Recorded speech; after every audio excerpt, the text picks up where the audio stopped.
Hey everybody, welcome in. Another little update. We've got a content update, update day, and this one is a nice little quality of life update. And this is amazing. Now, I want to unpack a few of these things in another video, starting with this Frozen event. So here, at the very top line, into the unknown event, Frozen 2 characters unlock the powerful Elsa. It's coming, it's here. So even if we go back and we go and see it, it is here. It's active now. We can jump into it. We can go into it, and that's crazy. So we know that's there. And what this is going to do is give us context for the rest of these. And we also saw that down underneath this, there's a Sorcerer's trial event coming. It'll be a wave of a good time.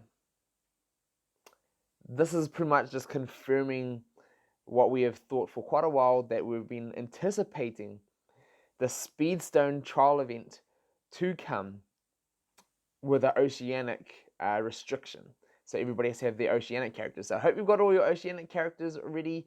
They're going to be good, most importantly, for this event, then the Stitch Tower, and then the Moana Maui event. So 3 pretty good relevant events that they're going to be relevant for, and it'll be coming. Now, if we skip 2 lines down ahead, we see Scrooge's money bin heist coming. Now that's already coming in 1 day now after the Elsa event has already come active. Now, typically with these trials, we see one of these like gold potions, runes come, and then a day or so, and then we'll see the Sorcerer's Stone trials. So I would expect to see the Oceanic trials come in a day or so after the money bin finishes. That's kind of what I'm expecting. As we say, it's to come. That's kind of what we're expecting. We've already had a few rotations of the wilds and the mythicals, and they both have had an update for each of them as well, reducing their costs. So I'd say we would expect to see something similar with the Oceanics coming after the Scrooge's money bin. Now, for the little gap that we missed in between, meow. What? Everybody's like, what is this? Now, there's been a little bit of talk about this, that International Cat Day is the 8th of August. Maybe they're just going to do kind of what they did for Stitch Day and give us talismans or tokens or emotes. Maybe something to do with cats. Now, some people have been saying Aristocat. Some people have been saying Cheshire Cat. And we'll just have to wait and see. But I'd say it'll be something to do with that. And maybe it'll be a precursor for a following event to come in the future. But they haven't dropped as many hints as they would if it were to be an event coming. So that's kind of my thoughts on it, and I can't wait to see what this ends up turning. Now, for some of the very big changes, is VIP Exchange. They have changed it, and they have changed the Sorcerer Stones. So they've added the chip stones plus the T2 materials, so people who are buying VIP can go in and get those. And so making stones more available to more people, especially people who are supporting the game. Then we've got the gold exchange.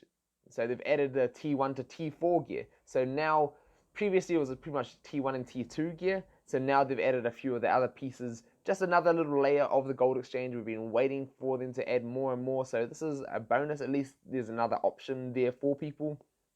Now, a lot of people will pretty much avoid the gold exchange just because a lot of people are short on gold. But the option is there. Now, the token exchange. So token exchange has pretty much previously been the... We'll jump in and we'll talk to this now.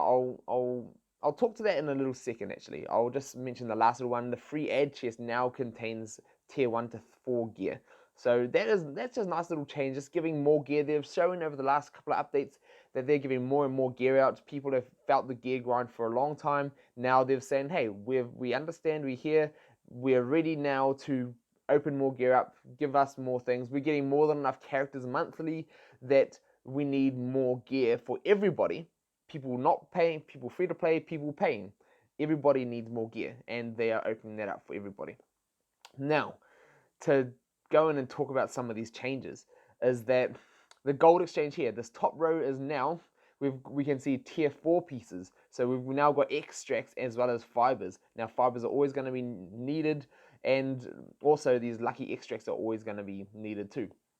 Now they are all very expensive. Now just as expensive as, pretty much just as expensive as brooms, slightly more expensive, and you need a similar amount. So we're going to see a cost of 240,000 to even get to yourself to 20 of these. So that is extremely pricey. Now with that, I still recommend only the lowest form, just because it's the cheaper option for getting things from this exchange. And I think for these extracts, getting them from the club exchange is still going to be far better value. 2,000 for 10 of them. I think that is 100% more value. Now I'll stop in and mention the VIP. So the VIP now has the second tier, the chipped stone fragments and all these things in here. So people who are spending on VIP will be able to get to the ones that they need to make the tier 2 stones, and that's just going to help out. And I think getting people access to the tier 2 is good, because tier 2 is still, people with tier 1 can still compete with tier 2, but it also means people with tier 2 can then compete with tier 3. You don't always have to have the best to be competitive, and sometimes you can compete just with the lowest tier. At least it's something. But there is definitely a difference between each stage. Now, finally, on this 7-star exchange, previously all we could get was Steamboat Mickey and a few other characters in here. Now, once you get to the stage, kind of like me, when you've maxed everything out, and other people who have spent a lot and have maxed out a lot of characters, it gets to the stage where it's kind of pointless. And currently, honestly, Steamboat Mickey needs a decent buff, especially compared to the other top tier tanks in the game. He's just a little bit unusable. I've mentioned in his other videos of what I think he needs, but at the moment he's just kind of like a collector's piece. Hopefully he gets a buff in the future, especially for being so hard to get.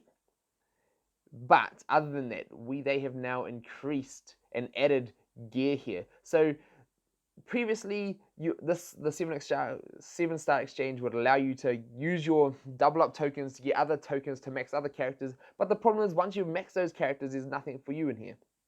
Now there is. Now gear is always going to be a thing. People are always going to need gear. So you can now go and spend those double up tokens on getting yourself more gear. Get those droplets. And I would highly recommend the droplets. The droplets and the tier 4 pieces like the spines, the thorns. Those are going to be the best value for the cost that they are in here, compared to, say, let's give them the cost here in the exchange. They're either nearly 4,800 compared to droplets at 3,200. I would say for that, it's going to be very good value getting them at a closer rate over here. So that's pretty much the equivalent of, for these rosy thorns, you're going to get 5 of them for 19 duplicate tokens. And going that forward with these strange fibers, 16 duplicate tokens. Now I would say strange fibers you'll probably be better off buying from the club exchange, just for the rate. They're a lot cheaper in the club exchange than they are here. So let's pop down here. They're 2,500 here. And then the droplets are up to 3,000, and the thistles and the likes of the spines are up to 4,000, nearly 5,000. Whereas the jump isn't so big here in this exchange. So it's better value to get the more expensive ones in the other exchanges in here. So that is a bonus, and I like that they have done that. This is going to be for the majority end game content people, when you've got to the stage where you've got duplicates and you've done all this, and that is so nice. So it's nice that they're finally adding some of these things in, and this is just going to be good for everybody when you get to the stage of doing that. So that's a bonus. That is a bonus. And I would even consider, say, for some people, it may be worth it to not even go after Steamboat Mickey unless he gets a buff, or just to hold your tokens if you're not sure. You don't have to spend them if you don't want to, but I wouldn't spend them on characters that are not great, just hoping that they get a buff. I'll just hold on to your tokens, especially if you've got limited tokens. Hold on to it until one of the characters does get a buff, and then spend it all on them over a couple of days, use all your tokens. Now, lastly, let's go back to that Frozen event. We're going to talk about what this is going to mean with Frozen coming back around. We weren't sure when the Frozen event was coming around. It was labeled as a legendary, it was labeled as the seasonal event, and now what we can kind of see and guess, this is just added into the next event cycle. This seems like it's now going to be the start of the newest event cycle, and that's good for people. People have been farming out Frozen, getting ready for Frozen, and the last time it came around was nearly 2 months ago. And each time the event cycle has become and started, we have seen it go from about a month and a half. Now it's worked its way up with all the extra events slotted in around about 2 months worth of a cycle. So we can expect the next time this one comes around, it's going to be just over 2 months time, is what I would suspect. By the time all these other events get slotted in, and then if we get in 1 or 2 new events in each month as well, that is why it's increasing.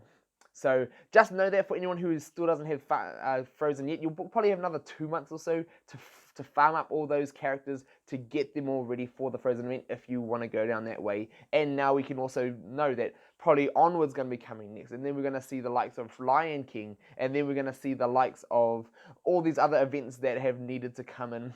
We've got all the events coming down. We're not sure. Sometimes they have shown us that they are going to be changing up the order. So we will have the Downtown Villains, the Toy Story 3 Downtown Villains. We will have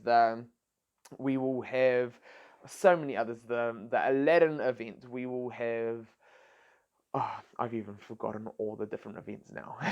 But it seems like the Maui Moana event is going to be the last one tacked on. Before that, we're going to have the Gizmo Duck event. So the newer one's going to be at the end of the cycle.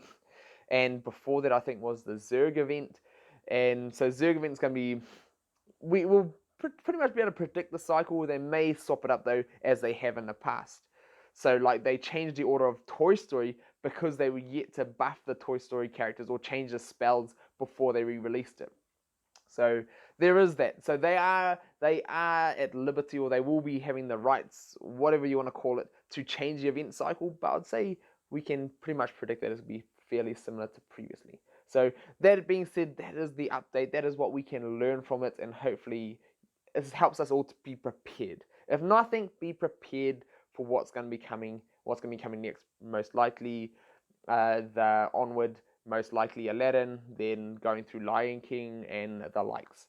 So hopefully you will be prepared. I would expect by the time the next Incredibles event comes around, I would expect maybe Violet and Mr. Incredible to become added to be the farmable characters, and add them farmable like we have seen the Onward brothers. So that's just something I would expect to start to see. After a couple of event cycles, I would say the characters will be added in. So it seems to be that new characters like Moana, Maui, all that will be exclusive to the event for the first few times they come around, and then they'll be added into the farmable for everyone to go and finish off if they haven't already. So hopefully that has been some help for some of you all. Get prepared for whatever event you are going in on. I will be doing an event video for which ones I think are the best to go all in on when you're new, when you're late game, whatnot. If you want to see that, let me know down below so I can prioritize it. And if not, we'll see you all soon.